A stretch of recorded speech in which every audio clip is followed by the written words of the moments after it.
गांव में रहने वाली मिडिल क्लास घर की बेटी कनक और बहू दिव्या बैल्कनी में खड़ी होती हैं। तभी सड़क से एक शादी की गाड़ी गुजरती है। भाभी, उस दूल्हे की गाड़ी कितनी सुंदर लग रही थी ना। हाँ ननन जी, वैसे मुझे ख्याल आया है, मेरी इकलौती नन के सपनों का राजकुमार कैसा होगा। भाभी, मेरा पति किसी फिल्म के हीरो की तरह रोमांटिक होगा और अंबानी की तरह पैसे वाला होगा। चेहरे पर चमक और बॉडी होगी, आप भी देखते रह जाएंगी। उसके साथ में ट्रेंडिंग रील बनाऊंगी, पार्टीज में जाऊंगी, बहुत एंजॉय करूंगी। ध्यान से ननन जी, एक ही पेड़ पर आम, अंगूर, अमरूद ढूंढने के चक्कर में कहीं आपको ससुर जैसे उम्र वाला पति ना मिल जाए। नहीं नहीं भाभी, आपकी इकलौती नंद अगर किसी से शादी करेगी तो उसी से करेगी जहाँ वो खुलकर अपनी जिंदगी जी सके, पैसे की कमी ना खलके। मिडिल क्लास फैमिली की बेटी होकर और गांव में रहने की वजह से मेरे कई सारे अरमान हैं जो मैं पूरे नहीं कर पाती हूँ। तभी गांव के कुछ लोग और बच्चे झुंड बनाकर एक तरफ दौड़ते हुए जा रहे होते हैं। ननन जी, इतने बच्चे और गांव के लोग कहाँ जा रहे हैं? इन्हीं से पूछ लेती हूँ। ए बिट्टू, चिंटू, जरा सुनो तो। हाँ कनक दीदी, जल्दी बोलो। कहाँ जा रहे हो तुम लोग झुंड बनाकर? आपको नहीं पता? गांव में बड़ी गाड़ी से कोई हीरो आया है, हम सब जा रहे हैं उससे ऑटोग्राफ लेने। मैं तो अपने कॉलर पर ऑटोग्राफ लूंगा। मैं तो अपनी कॉपी पर ऑटोग्राफ लूंगा। भाभी जल्दी चलिए, हम भी चलकर देखते हैं, कहीं हीरो चला ना जाए। कनक और दिव्या तुरंत हॉल में आती हैं और घर से निकल रही होती हैं।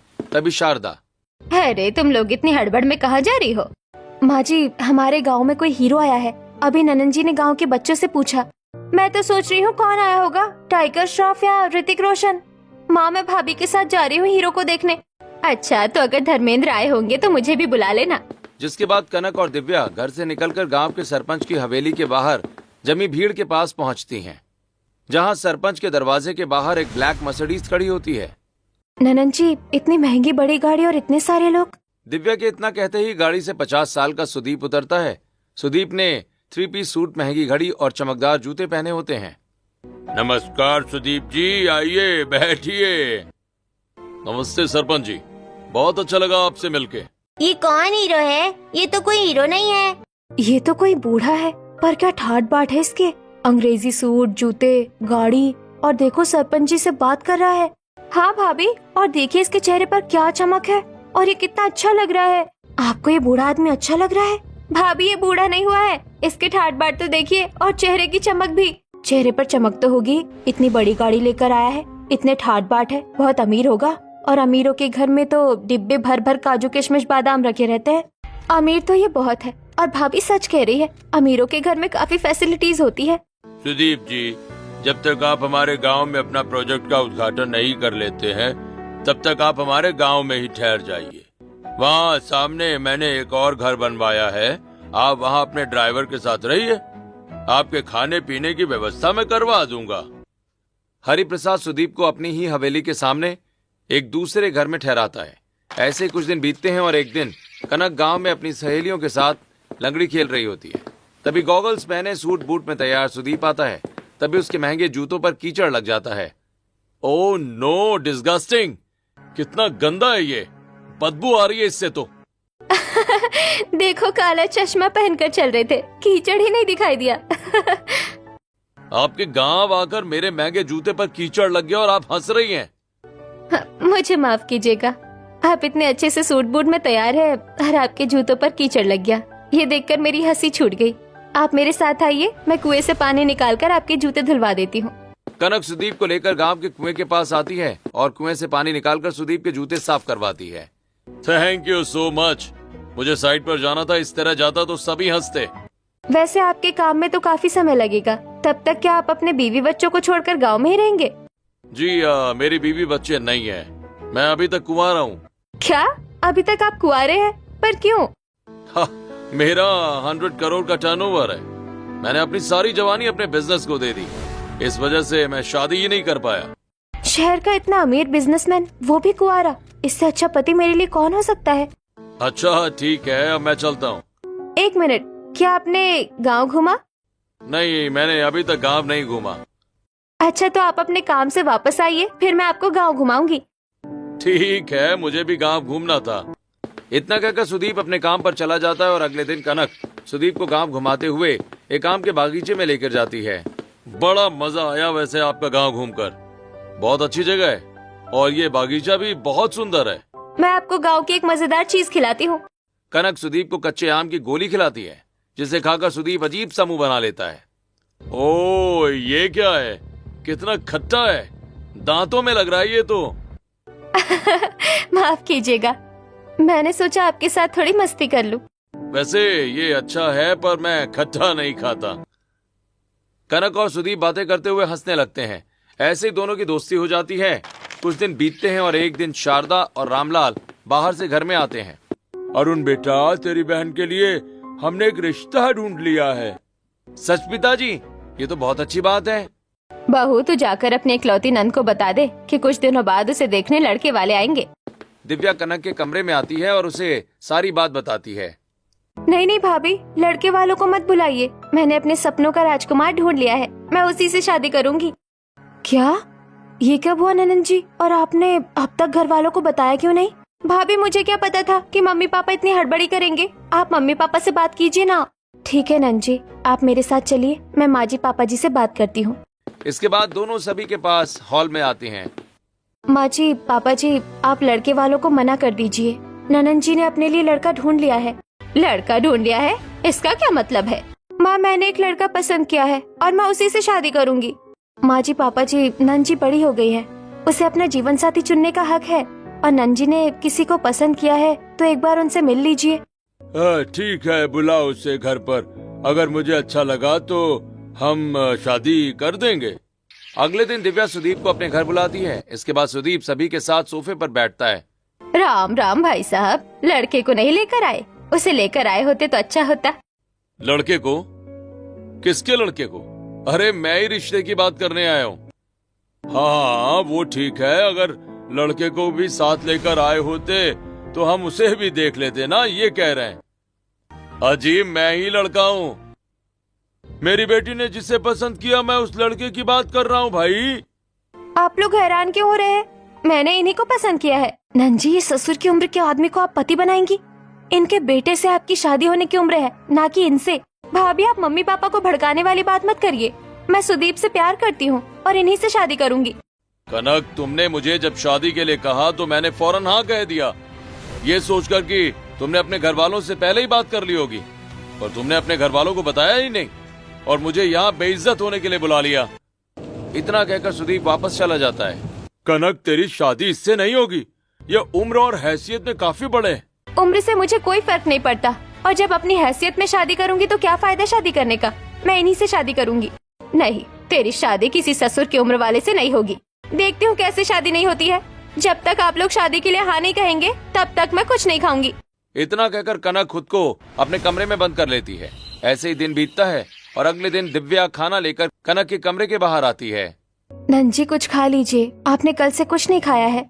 मम्मी पापा ने शादी के लिए हाँ की। नंद जी, आप बात समझिए, उनसे आपकी शादी नहीं हो सकती, तो मैं खाना नहीं खाऊंगी। कनक अपनी जिद पर अड़ी रहती है। इसी तरह 3 दिन बीत जाते हैं और आज कनक सीढ़ियों से उतर रही होती है। मेरा भूखा रहना काफी नहीं है, मुझे और कुछ भी करना पड़ेगा। कनक इतना सोच ही रही थी कि तभी उसे चक्कर आ जाते हैं और कनक सीढ़ियों पर लड़खड़ाने लगती है।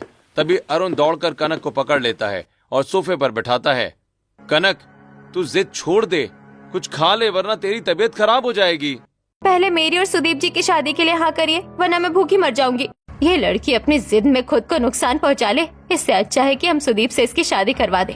फिर अगले दिन सुदीप और चंद्रिका कनक के घर आते हैं और शादी की तारीख तय करते हैं। ऐसे ही कुछ दिन बीतते हैं और तय तारीख के दिन सुदीप मंडप में बैठा होता है और दिव्या कमरे में कनक को तैयार कर रही होती है। नंजी, अभी भी वक्त है, पीछे हट जाइए, वरना ससुर जैसे उम्र वाले को पति बनाकर आप निभा नहीं पाएंगी। भाभी, आप तो चाहती ही नहीं है कि मैं अच्छे घर में जाऊं, इसीलिए ऐसा कह रही है, पर मैं शादी सुदीप से ही करूंगी। इतना कहकर कनक मंडप में आती है। फिर शादी शुरू होती है। वहीं गांव की कुछ बहुएं दिव्या से, दिव्या, अपने इकलौती नंद के लिए ससुर जैसे उम्र का पति ढूंढा है? तेरी नंद ने तेरा कुछ बिगाड़ा था क्या? या फिर अपनी नंद को ससुर जैसे उम्र के आदमी के हवाले कर अपने पति का पैसा बचा रही है कि नंद की शादी में दहेज न देना पड़े।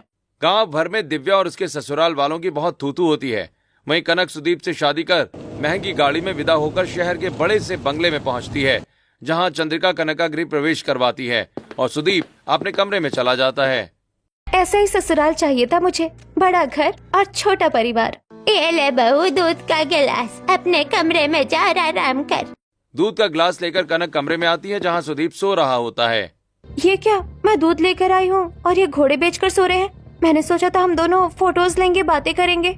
खैर छोड़ो, इतने घंटों से शादी में बैठे बैठे मैं भी थक गई हूँ, मैं भी सो जाती हूँ। इतना सोचकर कनक दूध पीकर सो जाती है। अगले दिन सुबह 7 बजे सुदीप जॉगिंग करके घर लौटता है जहाँ कनक गहरी नींद में सो रही होती है। बहू जल्दी नीचे आ, आज तेरी पहली रसोई है। कनक जल्दी उठो। इतना कहकर सुदीप बाथरूम में चला जाता है। वहीं कनक की नींद खुलती है। मैंने सोचा था सुबह सुबह हम दोनों थोड़ा क्वालिटी टाइम स्पेंड करेंगे, ये मेरे बाल बनाएंगे, थोड़ी हंसी मजाक होगी, पर यहाँ तो सुबह सुबह मुझे रस्म के लिए नीचे बुला रहे हैं। सुदीप तैयार होकर नीचे आता है। वहीं कनक भी नहाकर तैयार होकर चंद्रिका के पास रसोई में आती है। बहू पहली रसोई में तो पूरी और मीठे में खीर बना ले। मम्मी जी नौकरानी से कहिए आटा गूंद दे और पूरियाँ बेल दे, मैं छान दूंगी, और खीर तैयार कर दे, मैं चीनी डाल दूंगी।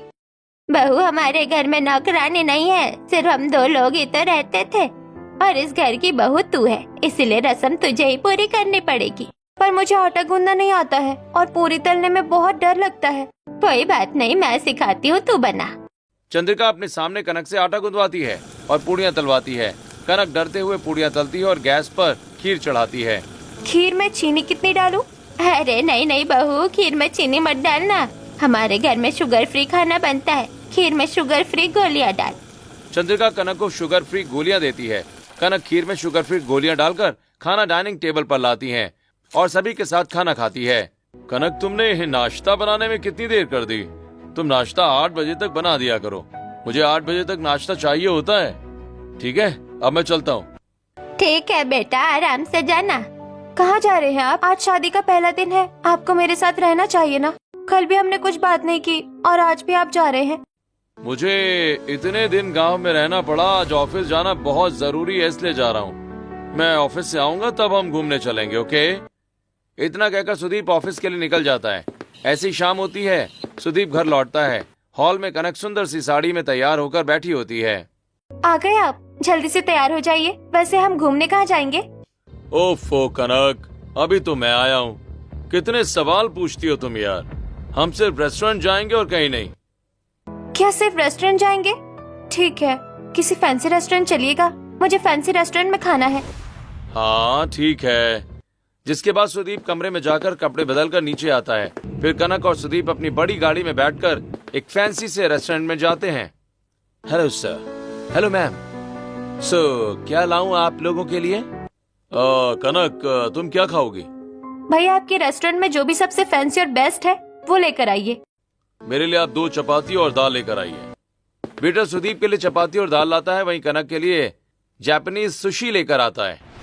वाह, ये तो देखने में बहुत ही अच्छा है, मैं इसकी स्नैप बनाऊंगी। पर आपने दाल और चपाती क्यों मंगाई? आपको भी यही खाना चाहिए था। नहीं कनक, तुम खाओ, मैं यही खाऊंगा। सुदीप और कनक साथ में खाना खाते हैं और फिर घर लौट आते हैं। इसी तरह एक हफ्ता बीतता है और एक दिन सुबह सभी डाइनिंग टेबल पर बैठे होते हैं। हमारी बहू बड़ी तेज है, हफ्ते भर में काफी खाना बनाना सीख गई। क्या खाना बनाना सीख गई हूँ? दाल चावल बनवाती है बस। कनक तुम मेरी दवाई नहीं लेकर आई। कमरे में मेरी दवाइयों का डिब्बा रखा हुआ है, वो प्लीज लेकर आओ। कनक कमरे में जाकर दवाइयों से भरा डिब्बा लेकर वापस डाइनिंग टेबल पर आती है। ये क्या कनक, इसमें तो मेरी दवाइयाँ हैं ही नहीं। इतनी सारी तो दवाइयाँ हैं। अरे इतनी सारी दवाइयाँ, पर सुबह की दवाई नहीं है इसमें। मुझे खाने से पहले वाली दवाई चाहिए, उसके बिना मैं खाना नहीं खा सकता। ओहो, आपको तो रोज रोज और हर वक्त दवाई ही खानी होती है। आज बिना दवाई के ही नाश्ता कर लीजिए, कुछ नहीं होगा एक दिन में। नहीं, मैं ऐसे नाश्ता नहीं कर सकता। पास में ही मेडिकल स्टोर है, तुम जाओ और जल्दी से प्लीज मेरी दवाई लेकर आओ। तब तक मैं ईमेल्स चेक कर रहा हूँ, जल्दी आना। कनक मुंह बनाकर घर से निकलती है और घर से थोड़ी दूर मेडिकल स्टोर में जाकर, जी कहिए क्या चाहिए आपको? भैया ये दवाई दे दीजिए, 1 महीने की। जी अभी देता हूँ। सुबह सुबह अपने पति की बाहों में रोमांस करने की जगह मैं अपने पति के लिए दवाइयाँ लेने आई हूँ। किसी को बताऊंगी तो हंसेगा मुझ पर। कनक बबलू से दवाइयाँ लेकर घर की तरफ लौटती है। वहीं बाहर खड़ी औरतें कनक को देख रही होती हैं। ऐसे ही दिन बीतता है और एक दिन कनक एक फैंसी से शॉपिंग मॉल में आई होती है। मेरे पास कोई भी फैंसी मॉडर्न स्टाइलिश या वेस्टर्न ड्रेस नहीं है। आज मैं तरह तरह की मॉडर्न और स्टाइलिश ड्रेस खरीदूंगी। कब तक ये साड़ी पहनूंगी? जी मैम, बताइए क्या चाहिए आपको? मुझे 5 मॉडर्न वेस्टर्न ड्रेसेस चाहिए। आप मेरी साइज की ड्रेस मुझे दीजिए। कनक सेल्स गर्ल की हेल्प से बहुत अच्छी और सुंदर स्टाइलिश फैशनेबल मॉडर्न ड्रेस खरीदती है और अपने ससुराल लौट आती है। कहाँ गई थी बहू? मैं तो तुझे घर में ढूंढ रही थी। मम्मी जी, मैं तो कपड़े खरीदने गई थी। वैसे आप मुझे क्यों ढूंढ रही थी? मुझे भी दिखा बहू, क्या कपड़े लेकर आई है? माँ जी तो बूढ़ी हो गई हैं। इन्हें अगर अपने फैशनेबल कपड़े दिखाऊंगी तो इन्हें पसंद नहीं आएंगी। माँ जी, कुछ खास कपड़े नहीं है, बस कुछ साड़ियाँ हैं। अच्छा, मैं कमरे में जा रही हूँ, जब साड़ियाँ पहनूंगी तब आप देख लीजिएगा। इतना कहकर कनक कमरे में चली जाती है। ऐसी शाम होती है। कनक मॉडर्न वेस्टर्न ड्रेस पहनकर सुंदर मेकअप करती है और साथ में स्टाइलिश हेयर स्टाइल भी बनाती है। फिर पूरे कमरे में कैंडल जलाती है। शादी के बाद मैंने अपने पति के साथ कोई फोटो पोस्ट नहीं की है। आज मैं इनके साथ रोमांटिक डांस करूंगी और ढेर सारी फोटोज भी क्लिक करूंगी और रील भी बनाऊंगी। अब बस इनके आने की देरी है। जिसके बाद कुछ ही देर में सुदीप घर लौटता है। सुदीप की आहट पाकर कनक कमरे में सारी लाइट्स बंद कर देती है। अब कमरे में सिर्फ कैंडल्स की रोशनी होती है। तभी सुदीप दरवाजा खोलता है और कनक सामने आती है। सरप्राइज मिस्टर पतिदेव, आज हम दोनों अपनी स्पेशल नाइट स्पेंड करेंगे। ये सब क्या है? तुमने कमरे की लाइट्स क्यों बंद कर रखी हैं? लाइट जलाओ। मुझे अंधेरा पसंद नहीं है कनक। इतना कहकर सुदीप कमरे की लाइट जलाता है और थका हारा बिस्तर पर बैठ जाता है। आप तो बिस्तर पर बैठ गए, उठे हम दोनों डांस करेंगे। और ये देखिए मैं कितने अच्छे से तैयार हुई हूँ। आपने मेरी तारीफ भी नहीं की। कनक, तुम बहुत सुंदर लग रही हो, पर मुझे इस तरह के कपड़े बिल्कुल पसंद नहीं है। तुम साड़ी पहना करो ना प्लीज। और अभी प्लीज मेरे कमर में पेन रिलीफ लगाकर मालिश कर दो यार। मेरे कमर में बहुत तेज दर्द हो रहा है। इतना कहकर सुदीप बेड पर उल्टा लेट जाता है। फिर कनक सुदीप की कमर में पेन रिलीफ लगाकर मालिश करने लगती है। 1.5 घंटे लगातार मैंने ड्रेस खरीदी, 2 घंटे से मेकअप किया और YouTube से देखकर इतनी अच्छी हेयर स्टाइल बनाई। इतना समय लगाकर इतने रोमांटिक तरीके से कमरा डेकोरेट किया। इनके कमर में पेन रिलीफ लगाकर मालिश करने के लिए सारा प्लान बेकार हो गया मेरा। ऐसे ही कुछ दिन बीत जाते हैं और एक दोपहर कनक ऑनलाइन पिज्जा मंगवाकर सभी के साथ डाइनिंग टेबल पर बैठती है। आज मैंने हम सब के लिए पिज्जा मंगवाया है विद एक्स्ट्रा चीज। ये क्या कनक, तुमने आज फिर पिज्जा मंगवा लिया? कल दोपहर को भी तो तुमने पिज्जा मंगवाया था। हाँ, तो इसमें प्रॉब्लम क्या है? पिज्जा तो कभी भी खा सकते हैं। तुम्हें खाना है तो खाओ, मैं और मम्मी पिज्जा नहीं खाएंगे। हाँ बहू, रोज रोज पिज्जा थोड़ी खा सकते हैं। कनक, तुम मेरे लिए रोटी दाल बना दो, मैं वही खाता हूँ। और मेरे लिए सादा खाना ही बनाया करो। मैंने सोचा था फैंसी फूड खाऊंगी, स्टोरी डालूंगी, 10 लोग देखेंगे। यहाँ तो इन्हें सिर्फ रोटी दाल ही खानी होती है। खाइए रोटी दाल, मैं तो अपनी पसंद से ऑर्डर करके खाऊंगी। ऐसे कुछ दिन बीत जाते हैं और एक रात कनक अपनी सहेली से फोन पर बात कर रही होती है और सुदीप बगल में लेटा होता है। कनक, रात के 10 बज रहे हैं, इस वक्त तुम किससे बात कर रही हो?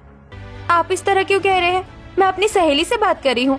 कनक, मुझे डिस्टर्ब हो रहा है और इतनी रात क्या किसी से बात करने की कोई जरूरत भी नहीं है। प्लीज फोन रखो।